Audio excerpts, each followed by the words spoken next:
시가를 순서대로 나가긴 할 거예요. 근데 아시다시피 이제 고전 시가가 중요도가 조금 다르긴 해요.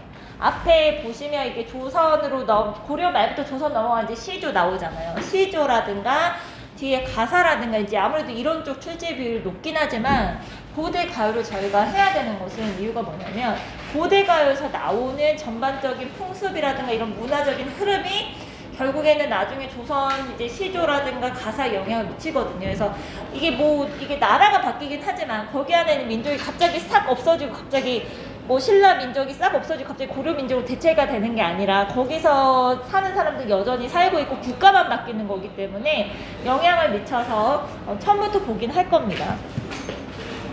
일단 16쪽부터 보실 거고요.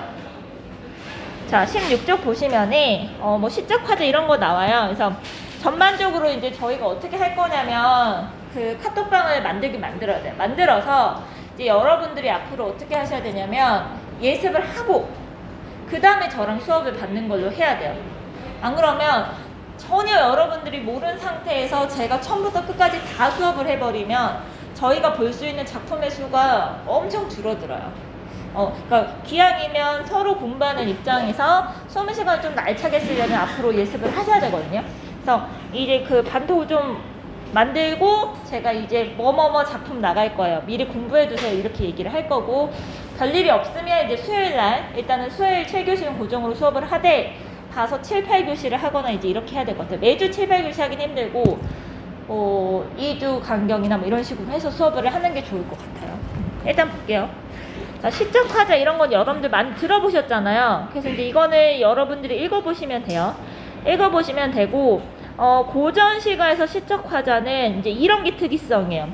그 남성이냐 여성 화자냐인 건데 사실 한글이 창제되기 전까지는 거의 남성의 전유물이었고 한글이 창제되고 나서도 한참 뒤에 여성들이 목소리를 냈기 때문에 남성 화자가 여성 화자에 비해서 훨씬 많아요.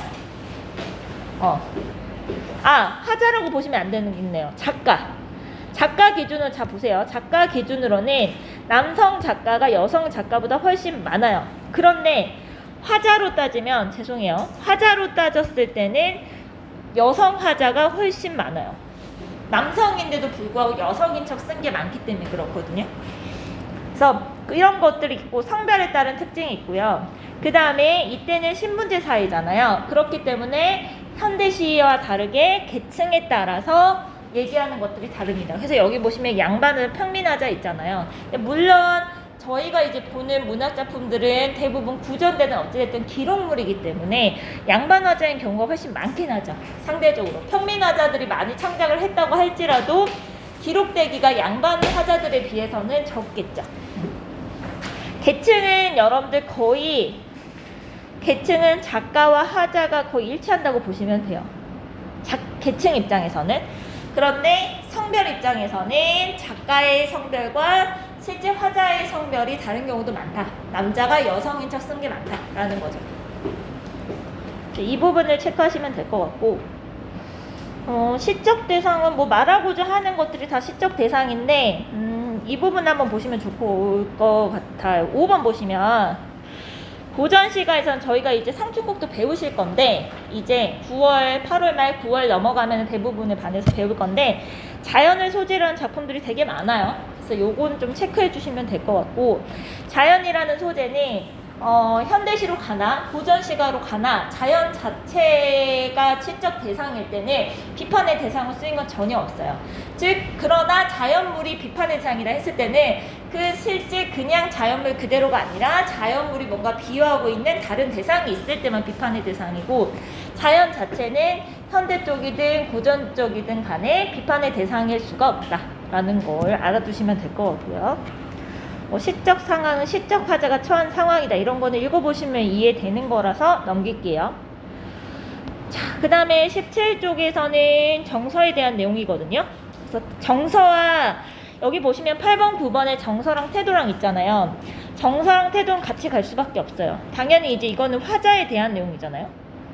화자가 가지고 있는 정서가 있으면 태도는 따라오는 거잖아요. 그래서 같이 오는 거다라고 생각하시면 되고요. 자, 10번 보시면은 그 태도에 대한 게 여러 가지가 있잖아요. 지금 여기 보시면 예찬, 우구, 풍자, 해악, 특히 이런 단어들은 고전시가에서 많이 쓰이는 단어들이에요. 그래서 읽어보시면서 잘 보셔야 돼요. 예찬은 이제 찬양을 하는 거죠. 근데 자연물이라든가 이런 걸 빗대서 이제 찬양하는 경우가 많고요. 우국은 나라를 걱정하는 거잖아요. 그래서 이제 그 특정한 상황들이 있어요. 왕조 교체, 전쟁 이런 것들이에요. 역사적 상황일 때. 그리고 이제 나중에 이제 보시면 알겠지만 굉장히 요즘에서 많이 나온 것 중에 하나가 그 고려 말에 조선으로 한번 왕조가 바뀌잖아요. 그 다음에 중간에 또 그 뭐죠? 단종을 몰아내고 이제 그 세조가 그 왕위를 찬탈하잖아요. 이런 부분일 때, 이런 역사적인 순간에서 이 우국, 나라를 걱정하는 마음으로 쓴 시조나 가사 작품들이 좀 쏟아지는 경향들이 있고요. 그 다음에 풍자랑 해악은 고전 소설에서도 나오고 고전 시가에서도 나오는데, 풍자는 냉소, 비웃음적인 거고, 해악은 저희가 뭐 말하는 막 웃음으로 눈물 닦기처럼 뭐냐면 웃음도 나지만 뭔가 이렇게 슬프거나 안타까운 이런 상황들을 웃음으로 뭔가 넘겨보려는 게 해악이에요. 그래서 흥부전은 해악이에요. 예를 들어서 이런 것들 보시면 되고요. 자, 어조도 사실 방금 보셨던 정서, 태도, 어조는 같이 가는 건데, 이거는 문법 설명할 때도 말씀드렸어요. 어조는 뭐냐면 뒤에 문장에 어말어미랑 관계가 있다라고 말씀드렸어요. 그러니까 맨 끝에 붙는 거 있죠. 뭐뭐 한다, 가, 막 평서, 의문, 감탄, 명령, 청유 이런 얘기 했었잖아요. 평서, 뭐 명령, 뭐죠? 청유, 감탄? 뭐가 빠졌을까요? 의문, 뭐 이런 것들이 있는데, 이것을 표현할 때도 각자 말이 조금씩 끝에가 달라지거든요. 그래서 그런 게 어조다라고 생각하시면 됩니다. 이건 어차피 그 현대시랑도 통하는 개념이라서요. 그래서 이거 이제 이런 거 13번에 읽어보시면 될 것 같고, 그 다음에 애상은 진짜 많이 나옵니다. 고전시가에서 특히. 애상은 슬픈 감정이잖아요. 그래서 굉장히 많이 나타난다. 이렇게 보시면 됩니다.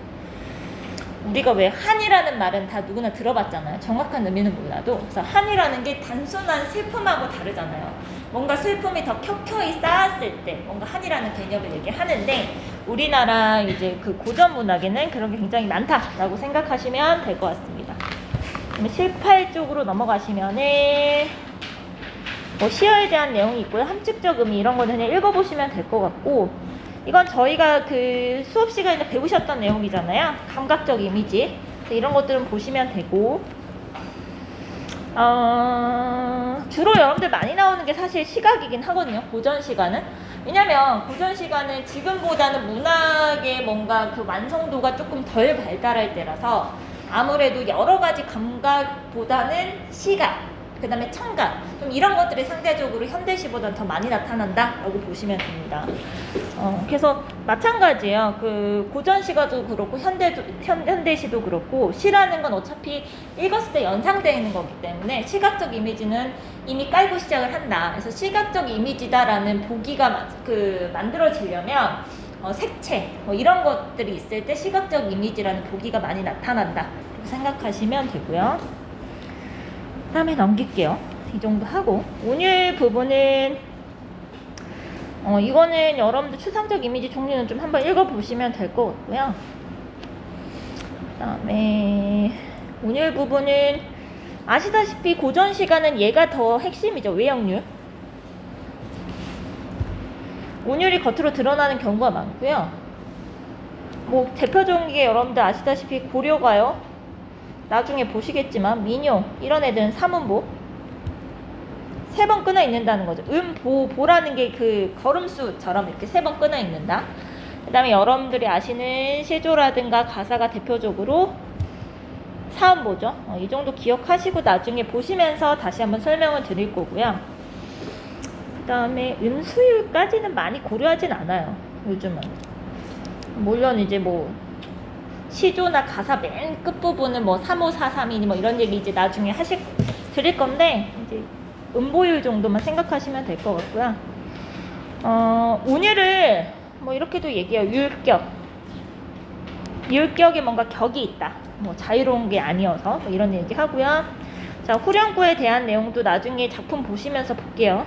어쨌든 기본적으로 여러분들 운율이든 후렴구든 얘네들의 공통점은 반복이 된다 라는 거예요.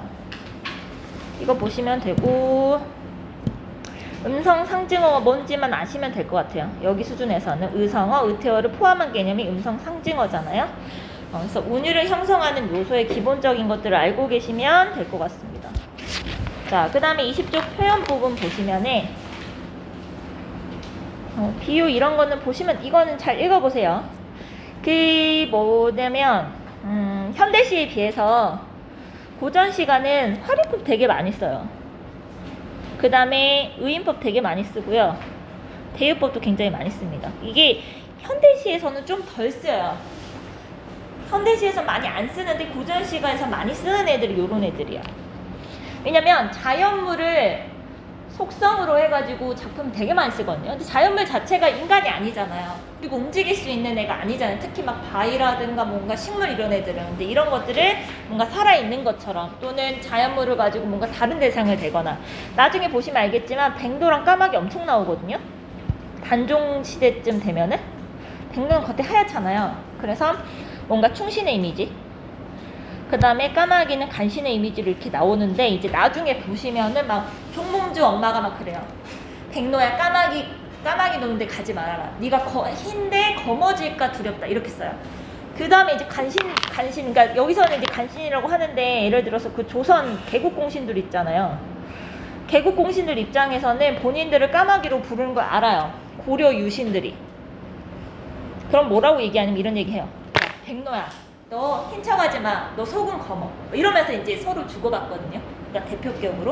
그래서 이제 그 대유법 이런 것들이 이렇게 좀 많이 쓰여요. 그래서 이제 이거는 작품들 보시면서 다시 한번 말씀을 드릴게요. 그 다음에 강조, 뭐 여러 번 얘기하면 강조 되고요. 강조법에 대한 것도 좀 보실 필요는 있습니다. 과장, 반복, 대조, 대꾸, 영탄, 열거 뭐 이런 것들. 열거도 되게 많이 나와요. 조선 후기로 가면서 작품의 분량이 길어지면서 열거도 되게 많이 나오고요.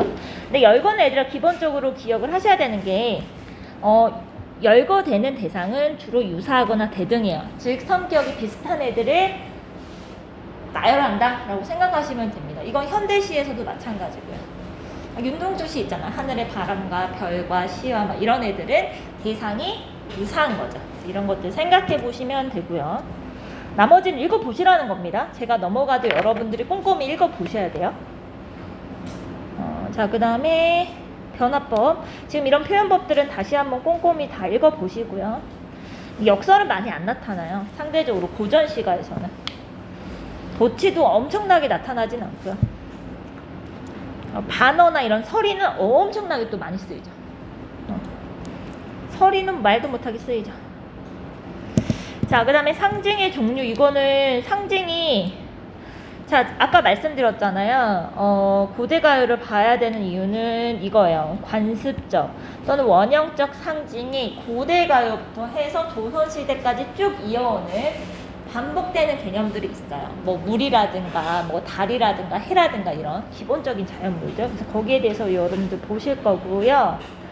그 다음에 객관적 상관물은 뭐 시적 화자의 뭔가 정서를 위해 동원되는 모든 것들은 사실 다 객관적 상관물이 들어가기 때문에 시적 대상과 크게 다르지 않는 말이긴 해요. 이게 뭔가 이렇게 출제자들이 새로운 용어를 약간 만들고 싶어서 만든 느낌도 없잖아 들긴 하거든요. 왜냐면 이제 뭔가 트렌드를 바꾸고 뭔가 새로운 문제용을 만들고 싶잖아요. 그래서 약간 용어를 만든 듯한 느낌이 살짝 들긴 합니다. 감정이입은 엄청나게 많이 합니다. 여러분들. 너와 나는 하나. 무라일치. 대표적인 단어가 무라일치야. 너와 나는 하나. 자연과 너는 하나. 너와 나는 친구. 막 이런 얘기 해요. 그래서 감정이입 엄청 많이 나옵니다. 자, 그 다음에 22조. 그러니까 지금 오늘 보시고도 지금 복습하셔야 될 내용이 많으실 거예요. 다음엔 예습까지 하셔야 돼요. 그래야지 저희가 알찬 20시간을 보낼 수 있어요. 자, 시상전개 방식 여러분들 보시면요. 계절 변화 막 이런 거 있고요. 아, 얘들아 이거는 알아두시는 게 계절이 봄, 여름, 가을, 겨울로 바뀌잖아요. 근데 그것도 생각하셔야 돼요. 이건 현대시랑도 관련되는 건데 봐봐요. 봄, 여름, 가을, 겨울이잖아요. 근데 다시 어떻게 돼요? 다시 또 봄이 되죠. 그래서 계절은 변화도 하지만 무슨 개념도 있냐면 순환이라는 개념도 있어요. 순환. 그래서 막 일제강점기 보면 이러잖아요. 지금은 겨울이야. 언젠간 봄이 오듯이. 지금은 일제강점기지만 언젠가는 광복이 될 거야. 이런 거 있잖아요. 그래서 계절은 반드시 시간의 순서에 따른 흐름이기도 하지만 순환된다는 것도 기억을 해주시는 게 좋고요. 공간 시성의 이동 뭐 이런 거 보시면 되고, 수미상관은 앞과 그 처음과 끝부분이 동일하거나 유사한 거잖아요. 그래서 수미상관이라고도 하고 뭐 쌍관이란 말도 쓰고 뭐 아무튼 그래요. 근데 얘들아 이것도 결국에는 뭐가 되냐면 반복되잖아요. 그래서 반복되는 애들은 강조될 수밖에 없고 운율감이 생길 수밖에 없다라는 말씀 드렸었죠. 그거 한 번 더 기억해 보시면 될 것 같고요. 그 다음에 성경 후정이 이거잖아요. 경치를 먼저 보여준다. 그래서 경치란 말은 다른 말로 정경이라는 말도 쓰고요. 그래서 여러 가지 반복돼서 나올 수 있는 문학적인 용어들은 여러분들이 좀 여러 가지를 기억해 두시면 편리하고요. 그래서 성경 후정이라고 얘기를 해요. 그러니까 이거를 이렇게 생각하더라고요. 이거를 전통적 구성이라고 생각해요. 그러면은 현대시 중에 이제 간혹 이렇게 물어보는데 이제 바꾼 애들이 있을 거 아니에요? 정서를 먼저 제시하고 나중에 경치를 제시한 애들이 있어요. 그러면 전통적 구성을 뭐 변형시켰다, 뭐 변형했다 이런 말들을 나중에 문제 풀다 보면 보실 거예요. 바꾼 거잖아요, 선우를. 그래서 이런 것들 알고 계시면 되고, 이게 문학 작품을 처음에 이제 학자들이 많이 쓰다 보니까 나름의 본인들이 특히 이제 이게 시조 형식이 완성되거나 특히 이제 연시조로 가고 이제 내용이 이렇게 길어지잖아요. 길어지면 나름의 뭔가 소설은 아니더라도 시가에서 기승전결 이렇게 뭔가 내용을 마무리하려고 하는 이게 보입니다. 그래서 나중에 이건 내용 분량이 길어지면 나름 기서결 3단계나 아니면 기승전결 4단계가 보인다 이렇게 얘기를 해요. 소설이 아니더라도. 그래서 이건 이렇게 알아두시면 될 것 같고요. 밑에 작품의 감상의 관점 뭐 이런 거는 그냥 읽어보시면 될 것 같아요. 이건 뭐 그렇게 어려운 내용이 아니어서. 표현론적 관점 이런 것들은 문제화되면 여러분들 유형을 보면 아시겠지만 반드시 보기가 나와요. 보기가 나오기 때문에 보기만 이해하시면 그렇게 오히려 작품을 감상하는 데 도움을 주는 애다라고 생각하시면 되고요. 자, 이제 오른쪽 23쪽 보시면 주제에 대한 내용 나오거든요. 자, 여기서는 저희가 뭘 해야 되냐면 자연을 사랑하는 마음 엄청 나와요. 나중에 이제 용어들 나오면 이런 건 외우셔야 돼요. 이제 막 이런 거 말씀드릴 거예요. 막 연하고질, 천석구왕 막 이런 것들 나와요. 자연을 사랑하다가 병이 걸렸다. 이런 게 사자성어까지 있어요. 나중에. 저 이제 이건 읽어보세요. 그래서 물화일체 막 이런 거 나오죠? 여기서의 물은 뭐냐면 얘들아 여기서의 물이 자연이에요. 사물. 아가 나 아자거든요. 그래서 요거는 화자. 너와 나는 한 몸. 즉 나는 자연 속에 있어. 이러면서 거기에 대한 뭐 즐거움, 그 다음에 뭐 자부심, 자연 속에 있으면서 자연에 대한 이해찬 막 이런 것들이 엄청나게 쏟아집니다. 전반적으로 자연을 사랑하는 마음 되게 많이 나오고요. 그 다음에 사랑과 이별 되게 많이 나옵니다. 이건 고대가요부터 조선 말까지 끊임없이 나오는 개념이에요. 뭐 지금도 그렇잖아요. 노래 가사를 보더라도 사랑 노래 엄청 나오죠. 그런데 이제 아까 말씀드렸잖아요. 작가의 성별과 시적 화자의 성별이 일치하지 않는 경우가 있다라는 것은 왜 그러냐면 남자들이 쓰더라도 화자를 여성으로 설정하는 경우가 많아요. 뭐 이랬을 때 더 약간 애틋하다고 생각했나 봐요. 왜냐면 그 당시에 상대적으로 여성들은 어때요? 남자들에 비해서 돌아다닐 수 없고 사랑하는 사람이 있어도 뭔가 마냥 기다려야 되는 입장인 경우가 많죠. 그러니까 뭔가 더 보기에 애절하고 애틋한 감정이 되죠. 그래서 남자가 쓰더라도 본인이 여성 화자처럼 쓴 것들이 굉장히 많습니다. 그래서 그걸 좀 알아두시면 될 것 같고요. 그 다음에 뭐 시적 대상 이런 거를 사용해서 자신의 정서를 드러내겠죠? 이런 것들은 보면 될 것 같고, 그 다음에 이제 현대시랑 대표되는 게 요거겠죠? 영군지죠. 임금님을, 그러니까 나라를 걱정하다 못해. 이게 얘들아 이 연자가 연애하다 할 때 연자예요. 그래서 나중에 작품 보시면 알겠지만 여성 화자가 많이 설정되는 이유 중에 여러분들 하나가 뭐냐면, 자, 화자가 여성이에요. 근데 사실은 작가는 남자거든요. 그럼 얘는 누구냐면 신하예요. 뭐 사랑하는 임, 남자 있죠. 시적 대상인 그래서 얘 여성이 남자를 너무 그리워하고 사랑하는 것처럼 나와요. 근데 여기서는 얘는 뭐냐면 임금인 거죠. 요렇게 해서 노래 부른 걸 영분 지정이라고 해요. 임금님을 사랑하는 노래다 뭐 이런 거죠. 그래서 여성 화자가 좀 많은 것도 있고요. 자, 그 다음에 이제 옆에 4번 보시면 부정적 현실 비판 풍자 나오잖아요. 그래서 요거는 조선 후기로 가면 약간 더 두드러지게 나오긴 합니다. 삼가놀이, 지배층 비판 뭐 이런 것들. 그래서 이건 나중에 작품 보시면서 보도록 할게요. 자, 그러면 일단 여기에 나와 있는 전반적인 개념은 봤어요. 저랑은 사실 좀 슬렁슬렁 봤고 여러분들은 다시 한번 다 꼼꼼히 읽어보셔야 돼요. 이거 공부를 하실 때 항상 말씀을 드리지만 공부를 할 때 이제 여러 가지 단어들이 나오잖아요. 단어들의 뜻을 내가 명확하게 알겠다라는 거 빼고 나머지는 웬만해서는 사전을 찾아보시면서 아 이게 이 뜻이었구나 이거 한 번씩 써보시고 해서 지금부터 공부를 하실 때 계속 사전을 이렇게 끼고 찾아보면서 용어의 개념을 확실하게 정리하시는 게 분명히 필요해요. 그랬을 때 여러분들이 공부할 때 이게 이제 흔들리지 않아서 문제 풀 때도 덜 헷갈리거든요. 용어는 반복돼요. 작품은 바뀔지라도. 특히 고전 시간에 약간 외워두시면 외울 것들이 좀 있어요. 용어라든가 이걸 외워두시면 문제 푸는데 엄청 도움이 많이 돼요. 그러니까 전혀 못 보던 작품을 봐도 낯설지 않아요. 상대적으로 얘 이런 얘기 하는구나를 좀 찾으실 수 있어요. 이게 그 현대문학은 앞으로도 계속 쓰고 있고 사실 고전 시간은 분량이 고정돼 있잖아요. 그래서 작품을 공부해 놓으시면 훨씬 더 도움이 되실 거예요. 앞으로 문제를 푸실 때. 자, 이제 상고시대 들어갈게요. 자, 여기 얘들 상고시대라고 하면 고조선 사만까지. 사만이 어디더라? 마한?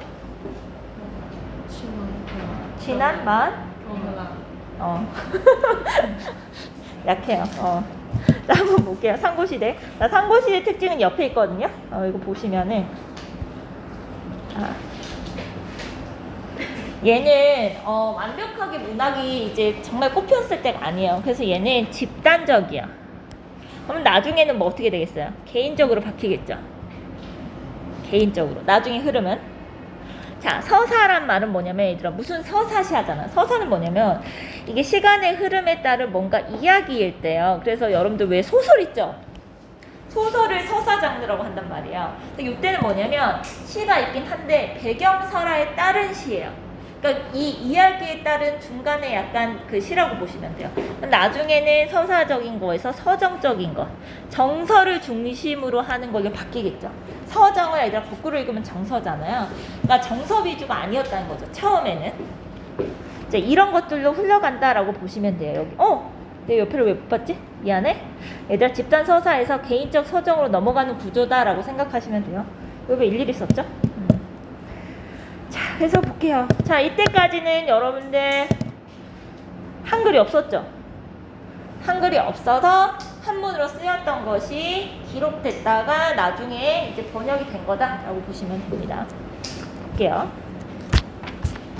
자, 26조 공무도화가 되게 유명한 건데요. 보십시다. 자, 공무도화가 자 이마 그 강을 건너지 마오라는 뭐 제목으로 영화도 뭐 나오긴 했는데요. 자, 지금 오늘은 예습이 안 돼 있기 때문에 조금 상세하게 볼게요. 나머지는 읽어보시고요. 그냥 이 작품 위주로만 볼게요. 나머지는 읽어보세요. 자, 이마 그 물을 건너지 마오. 임은 끝내 그 물을 건너셨어요. 그 물에 빠져서 임은 죽었죠. 가신임을 어이할고. 자, 보세요. 그러면 임이란 자 시적화자는 안 나왔어. 그치 얘들아? 그런데 얘가 시적 대상이야. 자, 이런 게 대상이에요. 대상한테 이 물을 건너지 말라고 처음에 만류했어요. 근데 그 물을 건넜죠. 이 물을 건넜는데 죽었어요. 자, 여기까지는 여러분들 뭐냐면 이 물이 삶과 죽음의 경계란 말이에요. 그래서 건너지 마라 한 거야. 근데 얘가 끝끝내 했어요. 그러면 삶에서 얘는 확실하게 여기서는 죽은 거죠. 자, 그러면 어찌됐든 봤을 때 대상이 없어졌어요. 자, 대상이 없다라는 거 얘들아 고급화 시키면 무슨 단어가 있을까요? 디귿, 지읒. 부재죠? 없어요. 자, 무조건 현대시도 마찬가지예요. 대상이, 신경 쓰는 대상이 없어요. 그러면 자, 이게 얘들아 봐봐. 상황이에요. 이미 시적 대상이에요. 그 다음에 근데 이러한 대상이 없어요. 그럼 시적 상황이에요. 그럼 이 시적 상황에서 시적 화자의 정서는 뭐겠어요? 슬픔이겠죠. 한스럽겠죠. 이게 정서예요. 자, 연결되는 거예요. 상황, 정서. 근데 여기 얘가 태도가 나와요. 어찌 할 거죠? 그럼 태도는 뭐예요? 여기에 따른 태도는?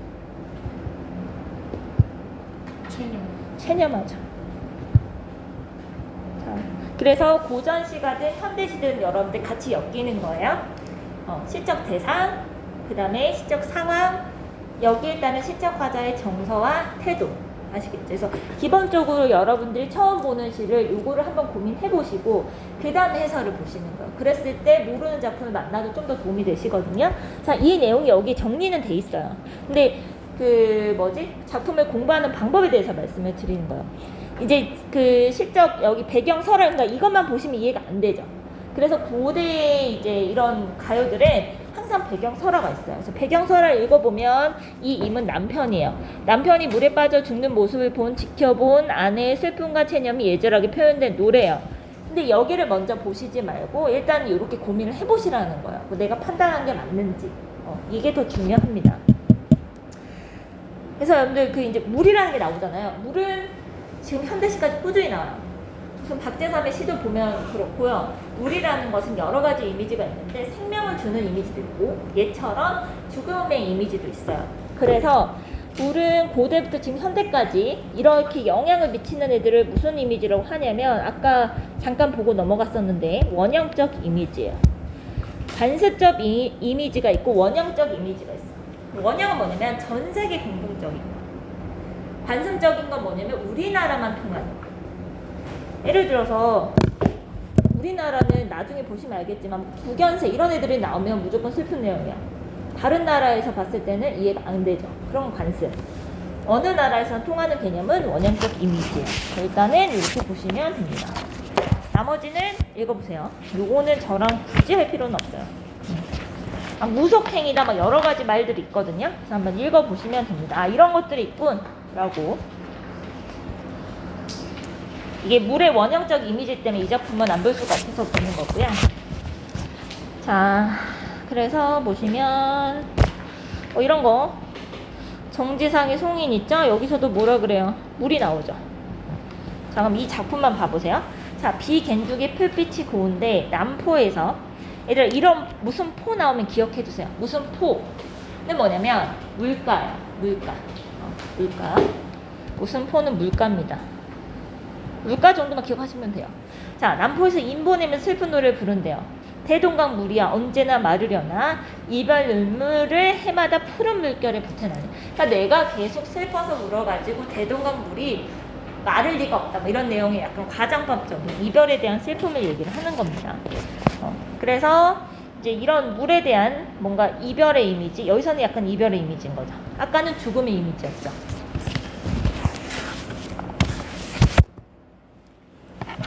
현대시로 가면 이제 더 해석해서 약간 뭔가 재생의 이미지도 나오긴 하는데 일단은 고전 시간 한해석이요. 자, 그 다음에 이제 굳이 갑니다. 자, 이런 식으로 볼 거예요, 여러분들. 필요한 부분만.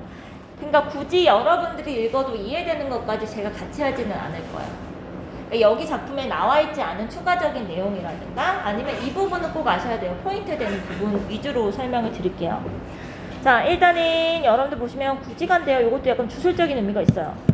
여기 내용만 보시면 되게 간단하죠. 거부가 머리를 내어라 내놓지 않고 구워서 먹으리. 그럼 뭐 한 거예요? 불렀어요. 거부가 불렀어요. 머리를 내어 놓아라. 어라죠. 명령. 그쵸? 내놓지 않으면 뭐뭐 하지 않으면 가하죠. 구워서 먹을 거야. 위협하죠. 여기만 보면 뭔 소린가 싶으실 거예요. 근데 내용을 읽어보시면 이게 뭐 가야국 얘기 수로예요. 그래서 약간 고대 가요는 이런 성격이 있다라는 겁니다. 수로왕이 그거잖아. 그 뭐지? 알에서 태어나서 왕 뭐 이런 거죠. 그런 이야기에 대한 내용. 거북이가 알낳잖아. 그치? 이런 내용. 그냥 요거는 이렇게 넘어갈게요. 고대가요는. 이것과 관련된 작품이 또 있어요, 얘들아. 해가라고. 그래서 요거는 조금 달라요. 거부가 수로 부인을 내놓아라 이렇게 해요. 내놓아라죠. 그러니까 명령. 남의 아내를 약탈해간 죄 얼마나 큰가 책망 뭐라고 하죠. 너 만약 거역하고 너 내다 바치지 않으면, 그러니까 뭐 수로 부인이라는 사람이 뭐 그 설화를 보면 굉장히 아름다웠대요. 그래서 그 아름다운 부인이 바닷가를 가다가 얘가 데리고 갔대. 그래서 다른 애가 막 하는 거지. 뭐뭐 하지 않으면 그물을 쳐 잡아서 구워 먹을 거야. 비슷하죠. 비슷하다라는 거야. 그러니까 이게 작품과 작품끼리 이제 그 영향을 받더라. 뭐 이런 내용이라고 보시면 됩니다. 자, 됐죠? 이렇게 넘어갈게요. 나머지 읽어보셔야 돼요. 그러니까 약간 처음에는 그러니까 여러분들 보시면은 약간 집단적 노래, 그 다음에 그 주술적이라고 해서 제의적, 제사, 그 다음에 의식 이런 걸 얘기하는 제의적 노래 이런 것들이 많아요. 여기 두 개는 그래요. 복무도화가랑 그 다음에 방금 보셨던 구지가는 그렇습니다. 황저가는 좀 달라요. 자 볼게요. 얘는 여러분들 보시면은 자 사랑하는 여인을 이루는 왕이 정다른 꾀꼬리 한 쌍은과 대비되는 자신의 처지를 노래한 작품이야. 그러니까 얘네 둘의 처지는 서로 다르다 이거죠. 왜 꾀꼬리는 대표적으로 그 왜 암수랑 뭐라고 그러지? 암수가 같은 표현이죠. 자, 암수가 그 이렇게 금술이 좋다라고 이제 유명한 새니까요. 자, 보세요. 펄펄 나는 저 꾀꼬리 암수서로 정답구나. 자, 외로워라. 이 내 몸은 위와 함께 누구와 함께 돌아갈 것이죠. 자, 그래서 여러분들 꾀꼬리와 이 내 몸은 대비가 되는 거죠. 얘네들은 정답고 나는 외로워요. 근데 이 작품이 여러분들 특징적인 건 뭐냐면 요 고대 가요 시절에 이별에 대한 슬픔, 그 다음에 화자의 처지와 대비되는 뭔가 시적 대상을 제시해서 뭔가 문학적 표현이 있다. 그 다음에 개인의 그런 정서를 요래했다. 이게 이제 특징적인 작품입니다. 이거 보시면 되고요. 얘들아, 근데 대비랑 대조는 왜 하죠? 왜 하죠? 강조하기 위해서, 선명한 인상을 주기 위해서. 같은 말이죠. 근데 아시잖아요. 문제할 때 강조하기 위해서, 부각하기 위해서 하니까 뭔가 너무 이제 반복되는 것 같아요. 그러니까 선명한 인상을 주기 위해서 이런 식으로 말을 계속 바꿔가요. 그래서 트렌드는 조금씩 바뀌고요. 문제 내시는 분들이 한 사람이 새로운 이제 약간 유형을 만들면 다른 사람들이 괜찮은데 하고 약간 따라하는 느낌도 살짝 없잖아 들기도 하고. 문제를 보시면 그래서 얘들아 보시면 오른쪽에 설명이 나와 있어요. 자 보시면 여기 객관적 상관물이 꾀꼬리 뭐 이런 거 나오고 객관적 상관물에 대한 설명 나와요. 어쨌든 여기서는 이거죠. 자신의 상황과 대조를 하면은 작가의 외로운 상황이 더 효과적으로 표현된다, 강조된다, 뭐 이런 말들이 지금 바뀌어 있는 거고요. 자, 2번에 보시면 이별의 슬픔을 담고 있는 서정식이어서 고대 가요 중에서 특이점이다 이런 내용이 나오면서 여기 나오죠? 성경후정 경치의 모습이 뭐예요? 꾀꼬리가 정답게 논이는 모습. 거기서 나는 더 오히려 외로움을 느낀다 라는 정서가 나타나 있는 거 보이시죠? 근데 얘들아 우위가 뭘까요? 우위. 우위라는 단어 꽤 이제 많이 나와요. 고전 시가에서. 우회적으로. 뭘 하는 거죠? 돌려 말하는 거죠. 그러니까 뭐냐면 간접적인 거하고 여러분들이 말씀하신 게 맞아요. 비유적인 방법이 같이 있는 거예요. 비유하는데 돌려서 한 번 더 비유한다 이거야. 그러니까 당연히 이 우위 간접적으로 비유를 하려면 뭐겠어? 다른 사물이 필요하겠죠? 이런 것들 하시면 되고요. 그 다음에 뭐 3번은 나름 그 배경설화에 대한 내용이니까 읽어보시면 될 것 같습니다. 이런 식으로 할 거예요. 자, 35쪽 정읍사.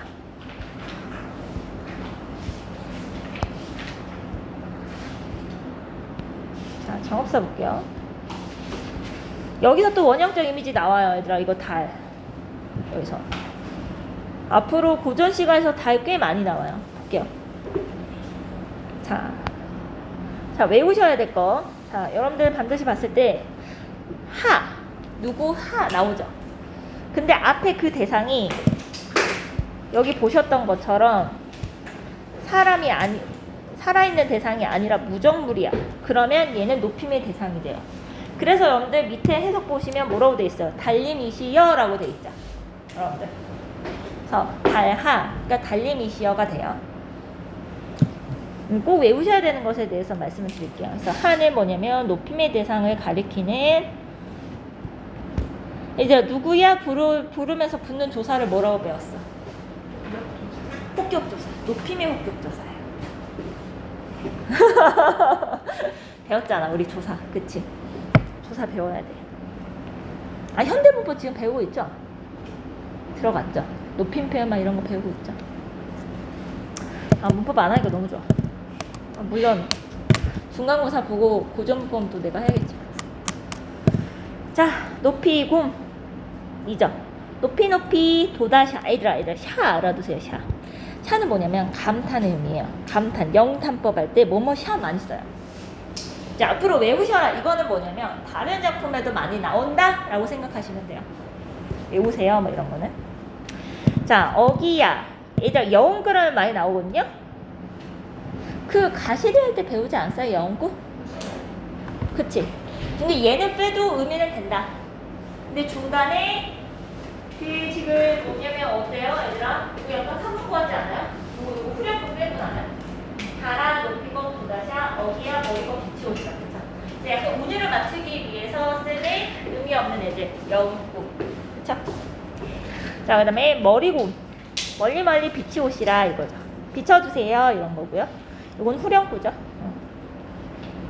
그 다음에 저제. 이게 이제 시장이라고도 하고 저제 너로신고요. 여다. 얘들아 자 봐봐.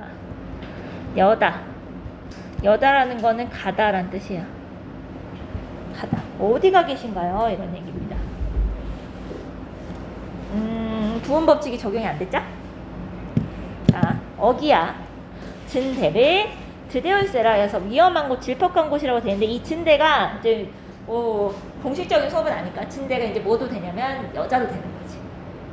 다른 여자를 만나서 뭔가 이제 이렇게 관계를 맺는 약간 이런 느낌이 돼요. 다른 여자를 만날까봐 두렵다요. 그래서 이거 얘들아 이거는 외우셔야 돼요. 또 리을세라. 이게 뭐냐면 뒤에 설명 나와 있죠. 뭐뭐 할까 두렵다. 뭐뭐 할까 두렵다. 이것도 외우세요, 얘들아. 이제 외우셔야 되는 게 이제 늘어나기 시작하죠. 뭐뭐 할 시라. 이거는 뭐뭐 할까 두렵다. 뭐 이런 거. 그래서 내 가논데. 내가 얘들아 이거 읽는 방법 말씀드렸죠? 이거. 뭐죠? 이렇게 돼 있으면 대로 읽으라고 말씀드렸죠? 뭐뭐 내가 가는 데가 저물까봐 무섭다. 여기도 있죠. 저물까봐 무섭다. 그러니까 여러 가지 의미들이 있는데, 그러니까 시장 이미 장사 다니는 길이 너무 어두워서 이미 다칠까봐 무섭다도 되고, 이미 잘못돼서 나의 앞으로 인생이 뭔가 잘못될까 두렵다. 여러 가지 의미가 있는 거죠. 그러면서 이렇게 이제 되는 거예요. 근데 이제 여기서 달이 나오잖아요. 근데 달은 여기도 나왔잖아요. 화자가 기원하는 대상 초월적 존재다라는 거죠. 그래서 다른 작품에서도 달은 이런 의미로 많이 나와요. 왜냐면 이때 당시에 뭔가 전등이 있거나 이런 게 아니잖아요. 그럼 어두운 상황에서 달은 유일하게 좀 뭔가 밝게 비춰주는 존재란 말이에요. 그래서 달님에게 보시면 막 정화수 떠놓고 빌 때도 막 달님 아래서 이런 거 하잖아요. 그래서 지금이 가지고 있는 달의 의미와 이제 옛날 고전 시가에서 보이는 달의 의미는 전혀 다르다라는 걸 이해하시면 될 것 같아요. 이런 걸 좀 알고 계셔야 되고요. 그리고 얘는 여러분들 이제 기본적으로 보시면 작품마다 이렇게 나눈 게 있거든요. 이 여는 후렴구로 기본으로 나눠질 수 있겠죠. 요렇게 하나. 그 다음에 어기야 억양도 여기 또 있죠. 요렇게 하나 해서 총 3단계로 나누기도 합니다. 이 작품을. 이렇게 나눠서 생각해 볼 수 있다. 이거죠. 그 다음에 하나 더 보실 거는 이런 말도 많이 쓰거든요. 자, 자연물에 의탁하여 소망을 기원한다. 이런 거. 소망을 드러낸다, 기원한다. 의탁한다는 건 뭐냐면 자연물에 뭔가 의지를 해서 화자의 소망을 얘기하는 경우가 있다. 특히 달과 관련해서는 이런 내용을 얘기를 많이 하고요. 그래서 3단계일 때는 4단계일 때는 아까 보셨던 것처럼 기승전결하고 3단계일 때는 기, 서, 결 뭐 이런 말을 씁니다. 이렇게 알아두시면 될 것 같고요. 첫 번째 내용은 기는 뭐예요? 달님이요 멀리 멀리 비춰주세요. 그 다음에 서는 뭐예요? 남편이 뭔가 다른 여자를 만날까봐 두렵거나 아니면 남편이 뭔가 해를 입을까봐 두려워요. 무사히 돌아주세요. 뭐 이런 내용이고요. 나머지는 읽어보시면 될 것 같은데 이제 여기서 이제 그 고전시가에서 많이 나오는 게 나와요. 자, 화자는 여성.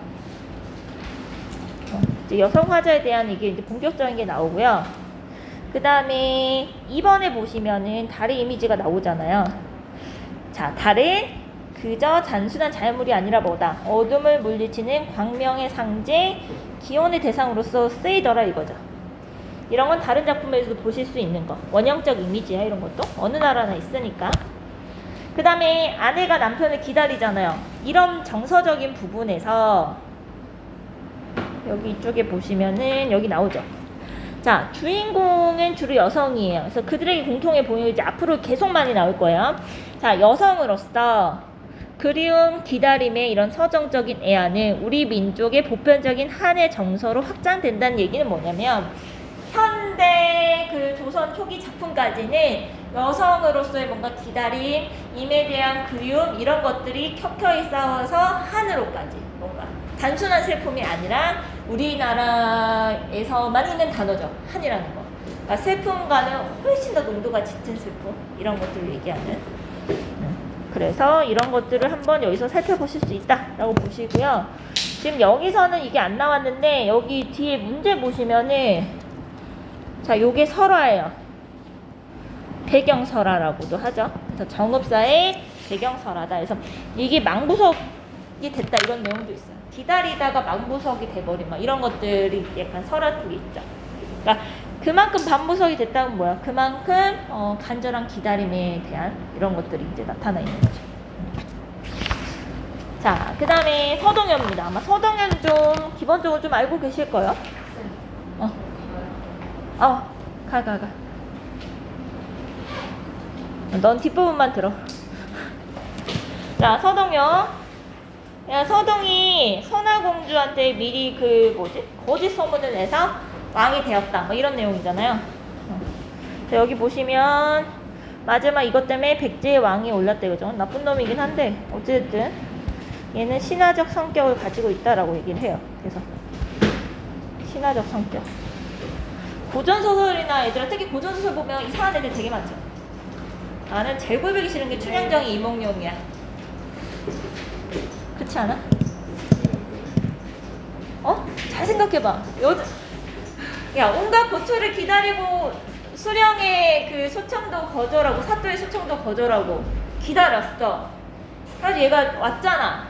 근데 자기 때문에 정절을 지키느라 고생하고 있어. 그럼 바로 가서 얘기를 해줘야 할 거 아니야. 야, 나 승진했어. 얘 내일 처부을 테니까 좀만 기다려 하면 되잖아. 근데 어떡하니 막 슬픈 척 하고 나서 그 다음날까지 나한테 안아줘. 그러면서 얼굴 빗으로 가리고 나서 뭐라 그래? 내 수청도 거절하려 이러잖아. 이놈 시끼. 그래가지고 춘향이가 너도 나 거절할 거야 했더니 드디어 사실은 나 이몽룡 이름. 이놈이 시끼 막 이러면서. 그죠? 자, 볼게요. 자, 보시면 서동현은요, 약간 얘도 약간 주술적 성격이 여러분도 있거든요. 왜냐면 말한 대로 이루어지는 거잖아요. 그래서 이런 거를 나중에 뭐라고 하냐면, 자, 일단은 1번에 보시면, 자, 용이 서동의 아버지라고 나중에 떠요. 그러니까 얘는 태생부터 다르다. 즉, 얘는 지금 미천한 신분이었을지언정 서동이 원래 태어날 때부터 왕이 될 자질을 지니고 있었다라고 얘기를 하는 거죠. 요게 고전 산문으로 넘어갔을 때도 이런 내용이 되게 많아요. 영웅소설이라든가 신학 이런 데에서 얘가 사실은 뭐 천상계에서 사는 신선인데 잘못을 해서 인간 세계로 내려와서 뭐 이러면서 약간 고귀한 혈통을 강조하는 이런 것들이 있고요. 자, 그 다음에 2번에서 여러분들 보시면은 여기서 참여라는 말이 나와요. 이게 시험에 한번 나온 적이 있는 말이긴 하거든요. 또 나올지 모르겠으나 참여라는 단어는 뭐냐면 이거예요. 시대적 상황이나 정치적 징후를 암시하는 민요격이에요. 그러니까 작가의 의도가 강하게 투영되어 있는 거죠. 그러니까 조선 시대를 건국하기 전에도 약간 이런 노래를 만들어서 불러요. 이 씨가 새로운 나라를 만든다는 이런 노래를 이제 민간에 퍼지게끔 만드는 거죠. 이게 이제 나라를 바꿀 때도 무리감 없이 받아들일 수 있도록 약간 이런 게 있어요. 자, 그래서 여기 보시면 그래서 참여라는 게 뭐냐면 이런 거죠. 서동이 만들어낸 노래가 실제로 실현되는 것이다. 노래가 앞날을 예견하는 거다. 이런 것들이 참여적 성격을 지녔다라고 얘기를 하는 거고요. 여기서 노래는 주객 전도적인 표현인 거죠. 왜요? 내용이 뭐냐면 선화 공주님이 이 서동을 좋아서 물리 만나더라 이런 거죠. 선화 공주는 서동이라는 애를 전혀 모르는 상황인데 이렇게 만들어서 마치 선화 공주가 서동을 좋아하는 것처럼 만들어서 나중에 이제 쫓겨나게 만드는 뭐 이런 것들이 있고요.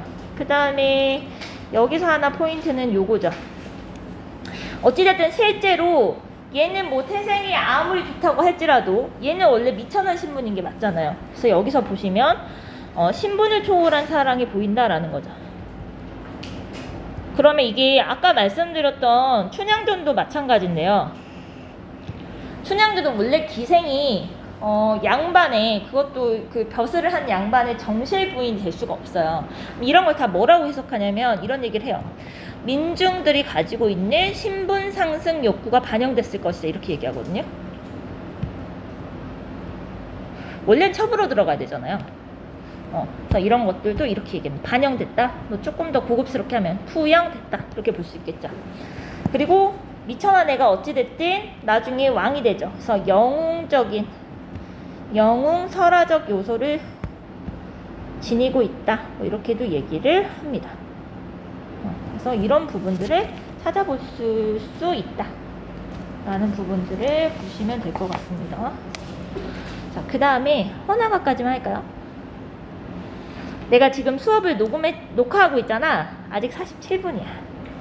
자,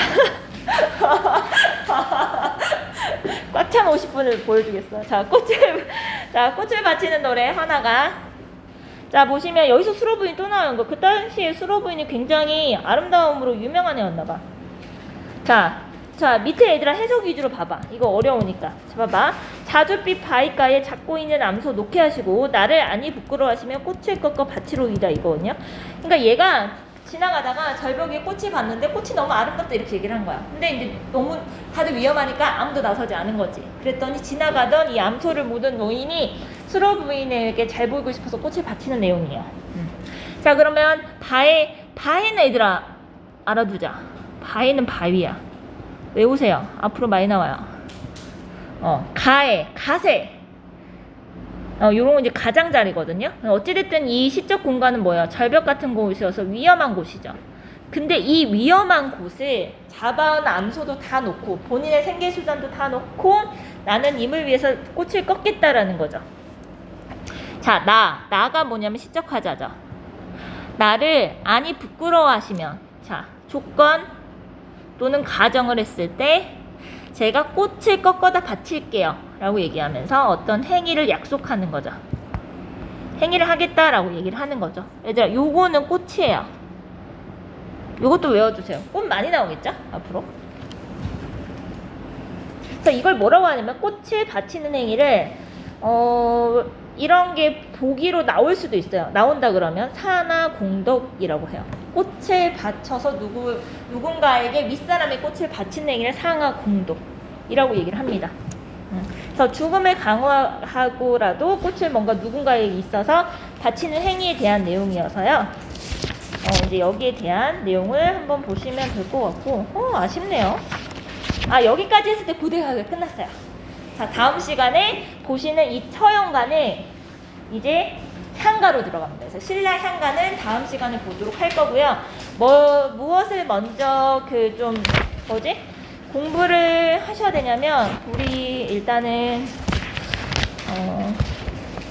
어디까지 수업을 할지 모르겠으나 일단 가볍게 70쪽까지만 예습을 하시는 걸로 할게요.